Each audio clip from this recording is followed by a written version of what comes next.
Side ওড়না দিয়ে যদি কোনো ব্রাইড পরে না, দেখতে কিন্তু অনেক সুন্দর লাগবে মাশাআল্লাহ। হ্যাঁ, শাড়িটা দেখেন কি চমৎকার লাগছে, শেড কালার কম্বিনেশন সবকিছু মিলায়। ওকে, ঈশাত আপু লিখেছে মাশাআল্লাহ খুব সুন্দর লাগছে, থ্যাংক ইউ। থাকছে ঠিক আছে, আপা হয়ে আমাদের মাঝখানে ফিরে সবাই সবার জন্য। এই কালারটা দেখেন খুবই সুন্দর, একটা মিষ্টি আর রেডের খুব সুন্দর একটা কম্বিনেশন। আগেরটার মতো জাস্ট ডিজাইন কিন্তু এটার আলাদা। এটা আঁচলটা খুব লং করে আমরা পাচ্ছি, সুন্দর করে টেক্সেল করে দেওয়া আছে, আর পাড়ের তো কোনো কথাই নেই। লাজবাব, লাজবাব কি যেন বলে,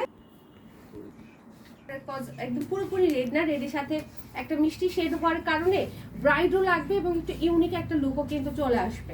ওকে, সো সুন্দর ডিজাইন, ডাবল জরি ওয়ার্ক থাকছে, গ্লিটারি জরিও আমরা পাচ্ছি। পার্টটা তো সবগুলারই অনেক বেশি, 990, প্রাইস চেঞ্জ হলে আমি বলে দিব, ঠিক আছে। সো দেখেন এই ডিজাইনটাও খুব সুন্দর, এটার মধ্যে কালারটাও খুব ভিজিবল হচ্ছে এবং শেডটাও খুবই সুন্দর লাগছে এবং ডিজাইনটাও মাশাআল্লাহ নাই করবো। দুইটা ব্লাউজ থাকছে প্রত্যেকটা শাড়ির সাথে।